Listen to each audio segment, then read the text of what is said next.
Step into the vibe, let me tell you what's real. In the shadows and the light, there's power to feel. Voices of ABBA, bringing wisdom like gold. We won't let the stories of our lives go untold. Change is a whisper that you can't ignore. The future's a heartbeat, it's knocking at the door.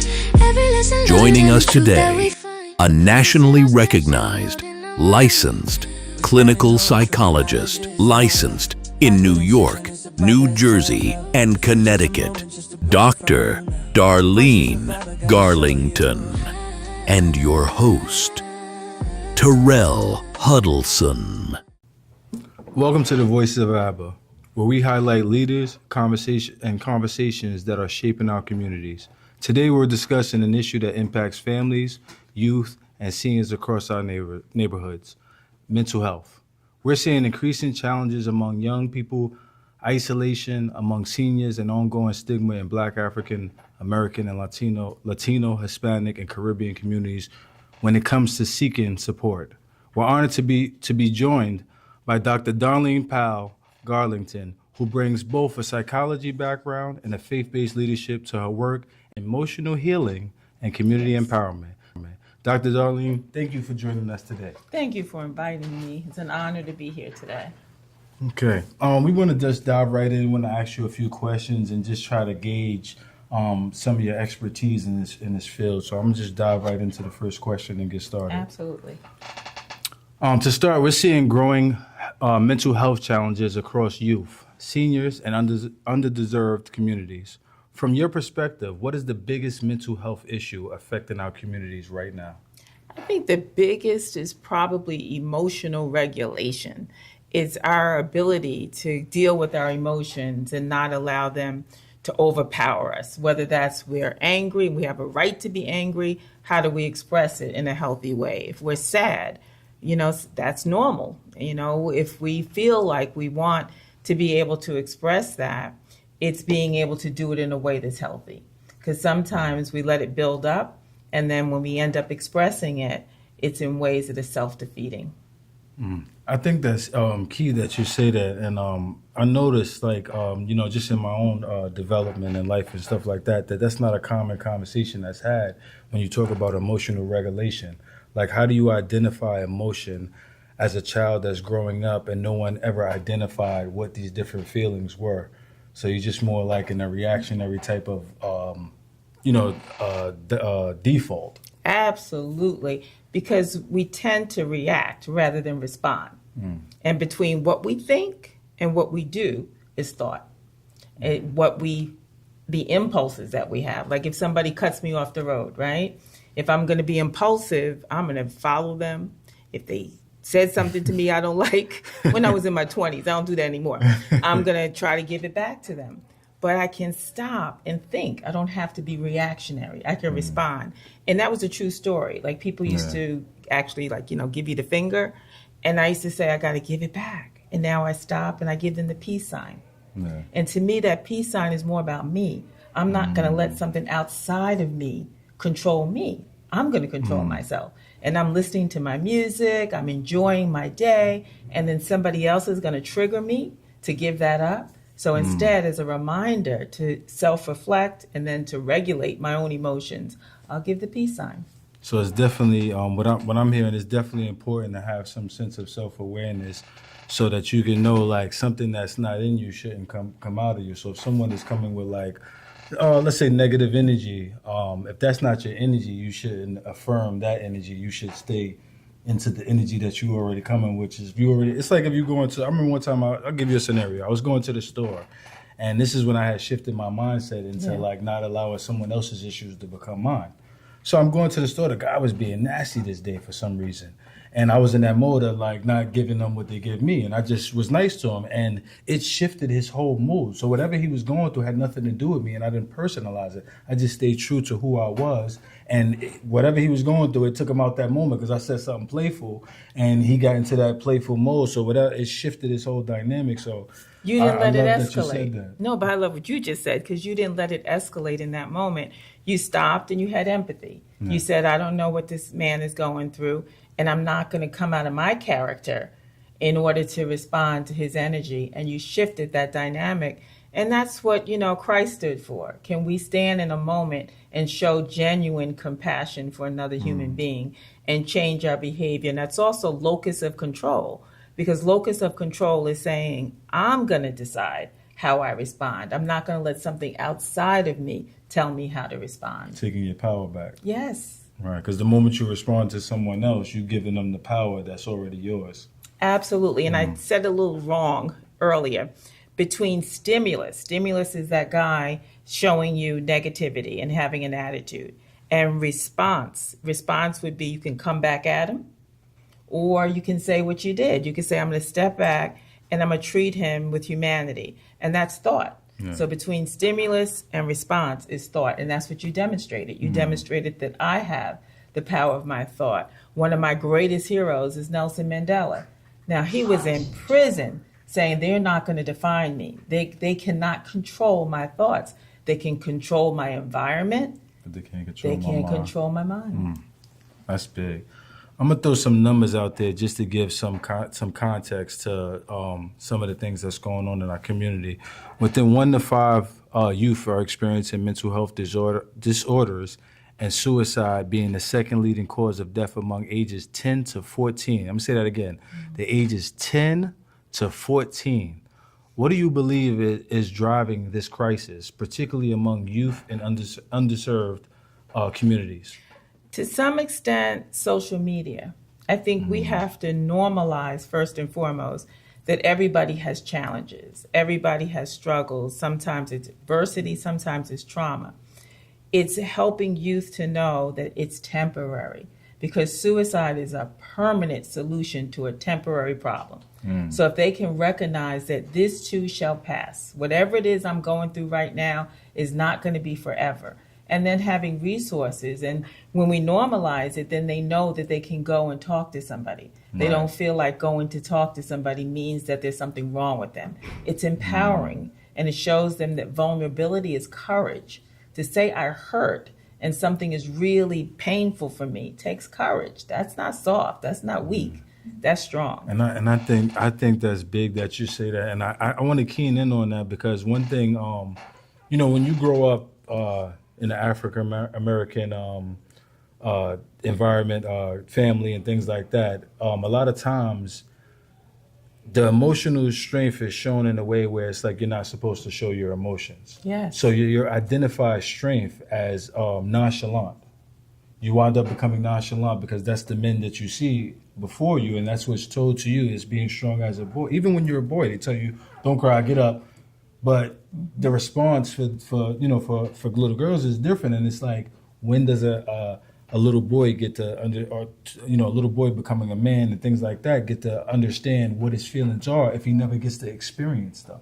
I just had that conversation with a group of black men, because it's most men, but it's even heightened for men from the African diaspora, that they're brought up told, big boys don't cry, suck it up, show me you're strong, you're tough, rather than showing them that toughness and strength comes from being able to express your emotions, being able to be vulnerable. And when you're vulnerable doesn't mean that they're not mutually exclusive. You can be vulnerable and you can be strong, and that is actually a sign of having power.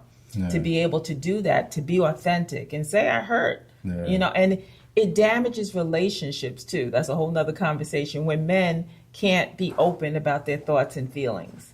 And then some women, unfortunately, will give a man a mixed message. Like if you cry with me, oh, why are you crying? So because they too, that myth has been perpetuated. So it permeates every area of our relationships, how a man sees himself and how women see men in relationship. So we need to be able to have open conversations about that. I totally agree, and I'm glad we circled around that topic. That was great. I want to go to the next question and ask you, many young people from African American, Latino, Hispanic, and Caribbean backgrounds are less likely to receive mental health support. What barriers are preventing them from getting help, and how can community organizations intervene early? The one that we mentioned earlier, stigma, that unfortunately they see it as a sign of weakness. But the other is that there's a lack of relatability. Cross-cultural counseling can work, But most often, if you see somebody that looks like you, that has had the same experiences as you, can relate to what you're saying, you're more willing. Because otherwise, you're sitting there, you're wasting the therapist's time, you're wasting your time, because you're really showing your representative. You're not showing your true self. You have to, in therapy, it's not going to help you unless you're able to be transparent and to be open. So again, I think that stigma and not having enough therapists that have the same cultural and racial background. Because they have to have an understanding of where you came from to even give you the proper guidance. It's like, if I need, if I'm thirsty, you don't give me a Band-Aid. Yes. Right? Yes. So it's meeting the issue and being able to identify it. But if you don't have the understanding, then you, a lot of times you just become a case study.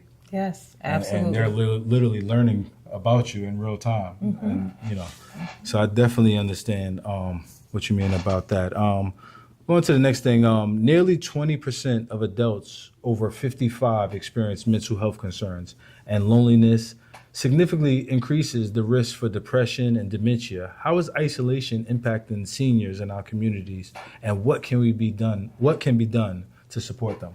We really have to build community. We have to reach out. We have to be available.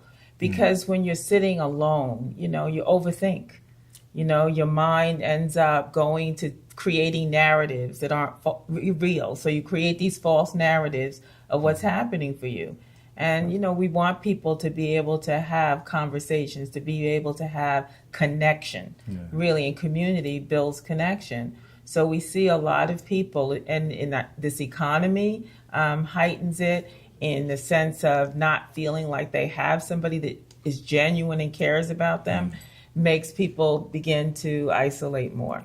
And then sometimes in families, not recognizing that having differences is inevitable. And so sometimes as a person gets older, and when you talk about dementia, they start to feel a little bit more suspicious, bordering on paranoia. So trust issues. So we have to have more compassion for that and say, just because we disagree doesn't mean that I don't love you, doesn't mean that I'm not going to still be there for you. So we have to even be able to talk openly about differences. And having differences, again, does not mean rejection. It means that sometimes boundaries, we may need to set boundaries, but even doing that lovingly. And it's key that you said that in regards to not being able to have a conversation when having differences in family dynamics. That happens a lot, and it's like, I don't want to argue. And it's not an argument. We just need to be able to have a conversation to understand. And what I notice is there's two different type of conversationalists, right? You have a person that's seeking understanding, and then a person that's seeking to be right. Yes. And I think the problem that happens is these people are talking to each other, and they haven't identified that they have a different goal in this conversation. And when you're having conflict, most people want to have understanding. But we say and do things that create this distance instead of that. And it's usually like they're basically 4 styles of communication. So right now, you said something I don't like, right? I could be passive aggressive, and passive aggressive would be saying something sarcastic or turning my back, and my body language says, I don't really care. I don't really care what you just said. So when we're passive aggressive, we're indirectly letting the person know, I don't like what you just said to me. We could be aggressive, and you didn't even flinch, and I step over and I do something physical or verbal. I'm in your face, and that's aggression, and that's not going to lead us to anything. We get like our visceral reaction, our gut reaction when we're upset is I want to strike back. It's, I want to prove my point. So, and passive doesn't work either, because when we're passive, we're internalizing, we're holding stuff in, and we get high blood pressure, we get an ulcer, we don't really connect. So then we're creating more distance. So we want to be assertive. I want to be able to say, I don't like what you just said to me, and this is why. I feel hurt. I feel upset. I'm angry right now. Anger is a normal emotion. It's not whether we experience it, it's how do we express it. Respond to it. In many Latino, Hispanic, and Caribbean households, mental health is still considered taboo, and people are often told to pray instead of seek professional help. Why does this stigma persist, and how do we begin to change it? That is an excellent question. And I love my collaborations with churches because we have to recognize that they're integrated. Our psychological health and our spiritual health are intrinsically connected. You know, if we want to pray and God tells us to surrender and to turn to Him, but He also gave us the ability to think and the ability to use good judgment and the ability to try to problem solve. So I think, again, they're hand in hand. As we pray, we're asking God for guidance. We're not just going to sit there. We may be still for a minute, but we just don't stay there and not act or not do anything. Right. So I think in some of our communities and cultures, it's recognizing that God does empower us and inspire us to seek help and to figure out how to manage things as we pray. Right. So prayer with action, not just prayer. It's not mutually exclusive. They're exclusive. And for pastors and ministers, like I love, again, when I work with them hand in hand, for them to recognize pastoral counseling. That when they're counseling, we're using the Bible and biblical knowledge as the foundation, but we're also talking about real issues. Like when I have people come to me, something as complicated for them as premarital sex, right? We can look at the Bible, we can quote scripture, but they're still engaging. Right. So let's be real about that, you know, and helping people kind of define who they want to be. And not, instead of judging, instead of preaching at people, helping them to come to an understanding of how they want to live their lives and valuing them and affirming them. I love that. Caribbean communities seeking mental health support is sometimes viewed as weakness. How do we normalize these conversations and reduce the stigma? You're doing it right now. I think we have to talk about it. More conversations. More awareness. Yes, and more disclosure. Like I know in my life, you know, I had a pretty charmed life for a long time. And then when trauma hit my life, it was wait a minute, it's not supposed to happen to me. It's only supposed to happen to other people. But as God gave me the strength to give my testimony, He took my test and took it into something that I could use to inspire and encourage others.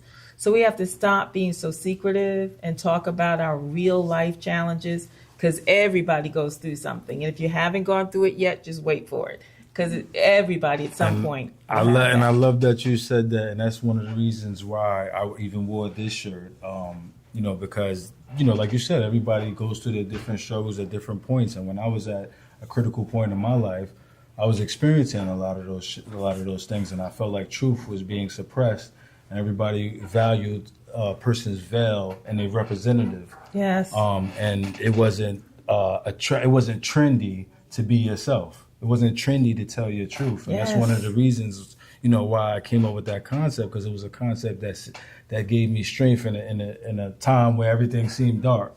You know, it seemed like truth wasn't the relatable thing. You know what I mean? And it's true. And I hate to sound cliche when they say the truth shall set you free, but being able to be yourself is the freest version of you. I could not agree with you more. And for me, it was publicly humiliating what I went through. You know, we're talking about two strong, intelligent, powerful Black men, both with PhDs. And here it is, I'm a female Black woman with PhD. And mess happened. Stuff happened. And I'm like, wait a minute, we're all smart people. Not just, you know, not forget about the book smart. We all love God. We all are trying to do our best. Why this negativity? So for me, it was other people were trying to tell my truth. It's like, you don't know my truth. So for me, it was empowering to say, wait a minute, I'm going to speak my truth. Nobody else is going to define me. I'm going to define myself. And so for me, it was not just liberating, as you said, it was empowering. Yeah. And that's so key now, because I think we're in a time right now where people are taking back their narrative, if you will. You know, from every industry, if you look at the sports industry, you see these guys are becoming podcasters and they're telling the stories that were being told about them now. Now they're taking the mic and telling their own stories. Yes. And I feel like that's happening in all areas of the world now. So I think that's big that you bring that out as a key component in building yourself and realizing that none of us are none of us are unsubject to any attack or any negativity. It's about being mindful that it can happen that makes you overcome things. Yes, and I key. love you using the word narrative because even journaling is very therapeutic. So I encourage all of my patients to tell their story, to write their story. Sometimes they share it, and sometimes it's only for their own processing. But it helps them to see patterns. If you journal, like I've been journaling since I was a teenager, and I have some of them, and when you go back, you can look for patterns, you can see your growth, and then if you choose to, you can share your story. Pattern recognition, yeah. So, because if you never gave yourself an opportunity to see yourself, then 9 times out of 10, you don't even know the patterns that you do consistently. Yes, my whole brand is Bloom, and Bloom is be loving to ourselves and others more. Be loving to ourselves and others more. Okay. Because God says, love your neighbor as yourself. So if we love ourselves, we're going to be able to love our neighbor. But if we don't love ourselves, it's really difficult to love other people. Right. So self-love is so important from a biblical sense, from knowing how Christ created us, and knowing that we're wonderfully made. So in that, using that spirit to connect, to inspire, to encourage others. That's what we're here to do. Yeah. Many individuals turn to faith leaders first when struggling emotionally. How can faith-based support and psychological care work together in a healthy and responsible way? I think that as a Christian and then as a psychologist, it's important for me to integrate those two. When I'm working with people, I don't impose my values, but give me an opening. When a patient says to me, I'm a Christian, then we're going to use the foundation of the Bible. And for ministers, likewise, I think they need to extend themselves and have training and counseling, and then to be able to collaborate with people like me. And this is my most recent book, and it's really about, again, being loving to ourselves and others, and it's how to have joy and peace and happiness. And happiness is really kind of fleeting, so it's really contentment. And right. God tells us to be content in all circumstances. So happiness is recognizing that. Yeah. And recognizing that in our circumstances, we can always come to a place of contentment. And the joy in life is really about connection. Yeah. It's really about relationships. And relationships are work. So the reward is in putting in the work so that you can flourish and bloom and have healthy and have a healthy relationship. Bloom, yeah. Thank you. What role should community-based organizations play in early mental health intervention before situations escalate into crisis? Well, you taught me something today. You showed me a room where you guys do training and you make it accessible to our community, where they can feel comfortable walking in and feeling like they're at home. And I try to make my office like that. So we have to make it where people feel safe and they know that they can trust the people that are there to support them and hopefully guide them and help them to reach their goals. Because it's also important for us to respect people's individuality. Right. So if I see 8 people in a day, each person will come in, and I love my work. I'm so passionate about it because God has given me the gift of, I have somebody who comes in my office and they're like, well, I just need to tell you, doctor. And I love them. So I just say, they know I do this. And I have somebody else who come in there and say, I don't give up. What you got to say to me? Different walks of life. I have to be able to say, I got you. Mm-hmm. I respect you. Whatever you're bringing to me of being authentic of who you are, you get my unconditional acceptance. And then we work with that. But they also have to respect me. I had a guy come in with a MAGA cap. Now, we have a great relationship up until then. And I said to him, I got to tell you, there's something called countertransference. And you and I have a great therapeutic relationship. But that hat is getting in the way of me being able to work with you. So you got 2 options. I can help you find a different therapist because it's not fair to you if I'm judging you. Or you could take that cap off, put it in your car, and come back. And that's what he did. So we have to be real about who we are and transparent. And we have to be able to understand and respect each other's differences. Yeah, that's key. And I love that you said, creating a safe environment, because that's one of the things that we're doing at ABBA is creating that safe environment where you could come in here and not feel judged And if you just feel like you just need to talk to someone, you don't feel like, oh, I can't go in there because I don't got the right shirt on or something like that. You could walk in here. We're going to figure out how to talk to you and how to assess the situation, because we do deal with all walks of life. And like, to your point, or, you know, whether it's the buttoned up person or the most unbuttoned up person, you know, we try to do our best to meet those needs. And be real about that, because we can all, you know, kind of switch up at times. Right. So Rather have that having that reality with the person, so your Versatility. environment provides that. And I love churches that provide that. Come as you are. That don't make people feel uncomfortable if they don't have the right, exact, perfect church outfit. So we have to be able to accept people That's for where they definitely are. key, so people can feel comfortable to even ask for help. Yes. What types of services make the biggest difference? Regular check-ins, support groups, referrals, mentorships, or family education? I think I'm eclectic, so I like to combine and really assess each person, each family for what their needs are.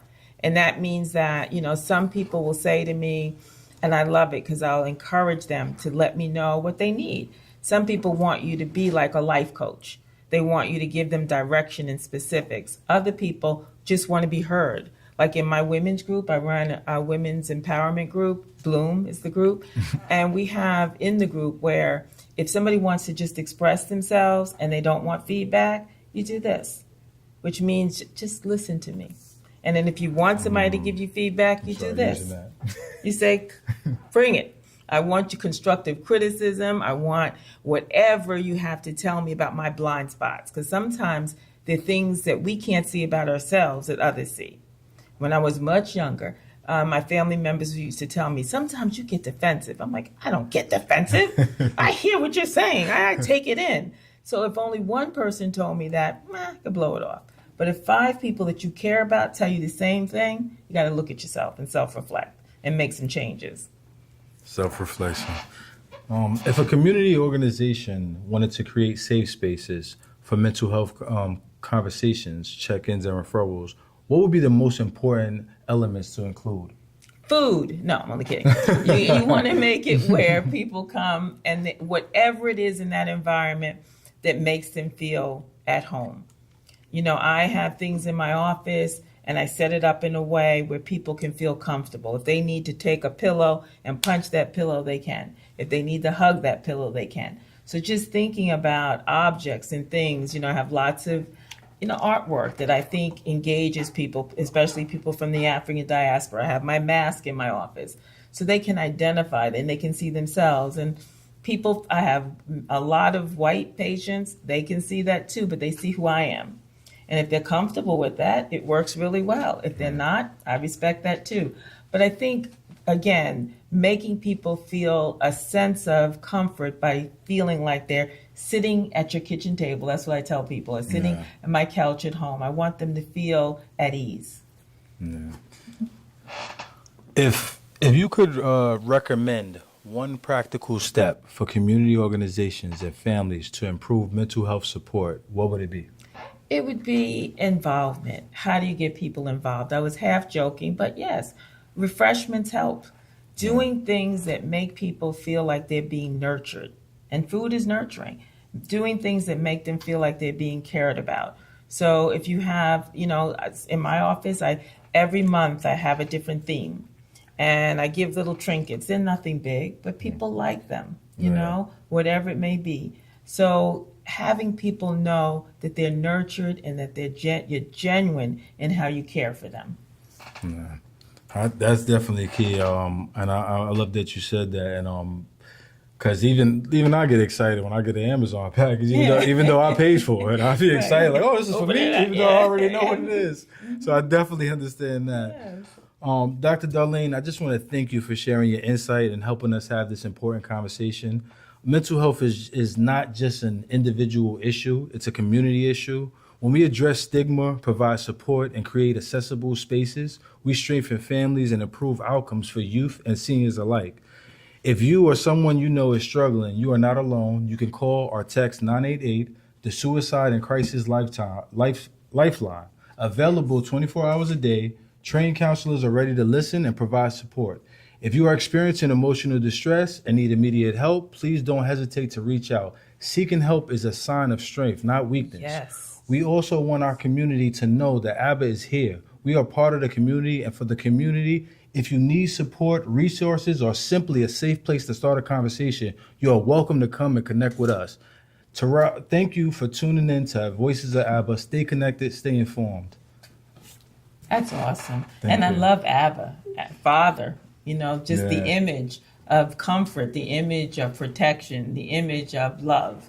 So I appreciate it. Thank you. I Yeah. appreciate you. Step into the vibe, let me tell you what's real. In the shadows and the light, there's power to feel. Voices of ABBA bringing wisdom like gold. We won't let the stories of our lives go untold. Change is a whisper that you can't ignore. The future's a heartbeat, it's knocking at the door.